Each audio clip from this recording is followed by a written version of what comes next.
Ladies and gentlemen, boys and girls, it's a beautiful day today. The UK is in turmoil as usually, or at least the Reform Party in the recent spat with Rupert Lowe. Now, let's look at the positives. It's better it happens now instead of 2 years down the line when there's not much left to plan for an election, or halfway through a Farage premiership, which would be even worse, and everyone will really feel the knife inside their back. Now, we have to look at this in a broad range. So if we look at Trump, he's been able to encapsulate and attract various different peoples from different movements. So you've got RFK and Tulsi Gabbard, which were Democrats that have now switched over to the red, which is something that doesn't happen very often. And they've then moved into what is considered the extreme camp, which is MAGA. So this is something that they're trying to emulate in the UK. We're trying to make Britain great again. We're trying to get a control over our borders, and we're trying to bring back common sense and deflate the overinflated bureaucracy. He's also had J.D. Vance as his right-hand man, and you can go through YouTube, you can look online. J.D. Vance has been very critical of Trump. J.D. Vance hasn't been kind of a bootlicker or an ass-kisser of Trump. He's vocally been very against him, and you can find plenty of videos online about that. But he's still been able to bring him on board. So whether Trump actually gets along with these people, agrees with them 100% on everything that they say and everything that they are interested in politically, we don't know. We don't know what they are like behind closed doors. But as a outward-facing political front, they seem quite unified and they're on the same path, and they seem to at least have a working party that is able to agree on core issues. As soon as Trump got into power, he signed 100 or something executive orders. Okay, and no one really said anything against it. It was only the other side that seemed to have an issue with that, as they would. But now we see someone like Farage, and we have to look at the history a little bit, that he jumped into Reform when they were doing well. So they were already doing well in the polls. Richard Tice was the head. They already had fielded MPs in almost every part of the UK. And then Farage decided, right, because I think he was about to go off on a jolly in America.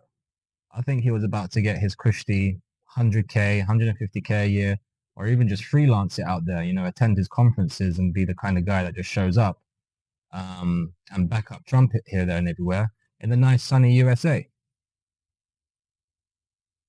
So props to him for him coming back and actually coming back to the UK and deciding that he's actually going to try and do something. But he's come back when Reform were already doing well, and then decided to take over from Richard Tice. Now, if you just kind of analyze body language or psychology, even at a basic level, you can see that Tice is secondary to Farage. And Farage sees him that way. So instead of being the supporting role to Tice and guiding him and teaching him and creating him as the leader of Reform, he's just completely sidelined him. So what does that mean in a very basic level? Is that Farage thinks he can do a better job. Now, it might be a job, but it might also be the fact that Farage has a large following. So if you put Farage's face on a piece of paper and went around the country and said, who's this? 80-90% people, maybe more, are going to say that's Nigel Farage. Not, oh, that's that guy, who's that? They're going to say it's Nigel Farage. So fair enough, he's got the backing of the country. He's got the experience. He's Mr. Brexit. He's a great orator. He can defend his points eloquently. He can defend himself against the attacks of the liberals from other politicians. He's done that his whole life. He's fought against banks. So that's fair enough. Farage is going to take over. But when you see now the dynamic between those two, it's like Tice is like his butler. He's like his hand boy.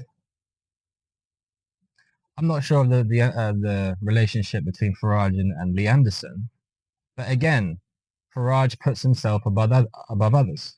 So it's either you work with Farage, or you're kind of under the under the leadership of Farage, and there's no other room for anything else. Whereas Trump, he brings in people under his umbrella, and lets everyone kind of have their own, because everyone's got their own following. So Gabbard's got her own following, RFK's got his own following, Ramaswamy had his own following, and he took those people in and at the same time absorbs their following. But Farage has specifically excluded others that also occupy the right wing, or so we say the right fringe, or whatever, the political spectrum of the right, because right wing now has this terrible connotation, you're racist and you're a fascist. But people that occupy the right, he completely excludes them. And he specifically excludes people that are either as popular as him or have their own ideas. So it's like the way Reform's working is you either agree with Farage's brand and the way Farage wants to steer the party, or you're out. So that's simply what it is with Rupert Lowe. You can say it's about, yeah, you know, he was talking about halal meat and he keeps talking about mass deportations, which, yeah, that rhetoric, Farage now is moving to the center. He's trying to win the center ground. But Rupert Lowe now has a massive following, at least online, at least on Twitter. And that is the new, that is the new, you know, that is now the marketplace of ideas is online now. Okay, you still got Speaker's Corner and this and that, and people hand out leaflets, but it's online. Let's admit it, it's online. And Rupert Lowe now has a massive online following. And even due to this spat, people are now considering cancelling their membership or just waiting for a new party to be formed, whether it's going to be by Ben Habib or Richard Tice, Ben Habib or Rupert Lowe. People are just waiting. Who knows? Maybe they're going to go and create an all-star team. But people have really now lost their trust in Reform because they've seen that they're employing the same tactics that are used in these establishment forces. If you want to get rid of someone, sexism, homophobia, Islamophobia, any of the obias, any of the isms, the schisms, lump that on them, call the police while you're at it, put in a complaint, and guilty until proven innocent. So they've tried to assassinate a good man. They haven't said to him in private, Rupert, not working out. You gotta maybe change what you say here, then. But no, this is what I'm saying. Trump is inclusionary, Farage is exclusionary. So what does that mean? Farage can't take criticism. Farage has got a bit of a thin skin. Farage doesn't like other people overtaking him, whether that's in a popular sense or a political sense. He needs to be the front man and leader, and Trump's not like that. He's got a thick skin. He doesn't care what people say, and he brings everyone together. And I thought Farage would have learned that, but he hasn't. He's just gone back to his default mode. So you could have included Carl Benjamin. You could have made alliances with people like Calvin Robinson, Lauren Fox, Connor Tomlinson, people at the New Culture Forum. You could have created a new PR arm. You could have had Maya Tusi. You could have had all these massive online presences that would have been there to spread the message for free. These people would do it for free. They're not even going to ask you, Farage, give us this and we'll promote Reform. They're doing it for the cause. And they've got the track record. They've been on YouTube. Paul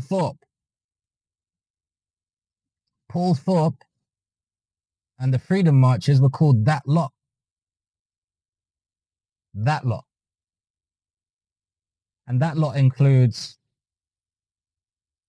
different nationalities, different religions, age demographics. You got old, young, you got families there, and they're that lot. So Reform has done this massive mistake, and whoever is advising these people, whoever has their thumb on the online digital pulse, because a lot of that, you know, Baron Trump was probably online all day checking the pulse and secretly seeding that information through to Trump. By the way, people online are talking about this. You better do something. It looks good if you do something. But they're not getting it. These lot of Reform, extremely exclusionary, extremely. You know, if you don't agree with Farage or the new handler now, Yusuf, then you're on. Your days are numbered. Your days are numbered. So they fucked up. So they could have had this massive PR arm. They could have had an online digital presence. They could have rallied together and brought these people in from the right together, but they didn't. They've specifically tried to exclude them. You didn't have to say anything nice about Tommy Robinson. You didn't have to say I agree with him. You didn't have to say get free Tommy, get him out. You didn't have to say any of that. But you didn't have to condemn him. Because by condemning him, you're also condemning his supporters. And he has a massive following in the country. He's like a working class hero for many people in the UK.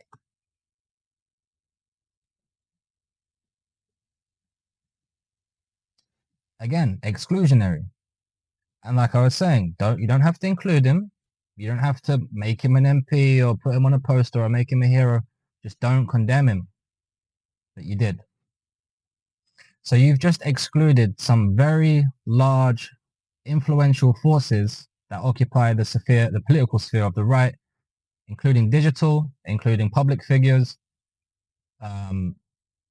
activists,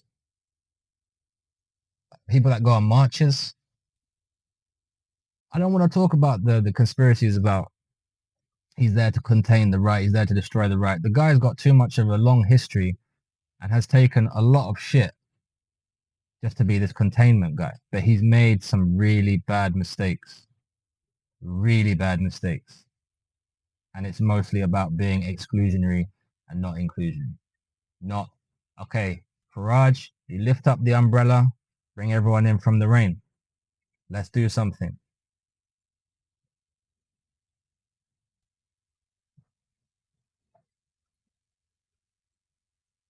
Rupert Lowe is a good man. And I hope there's still a political future for him.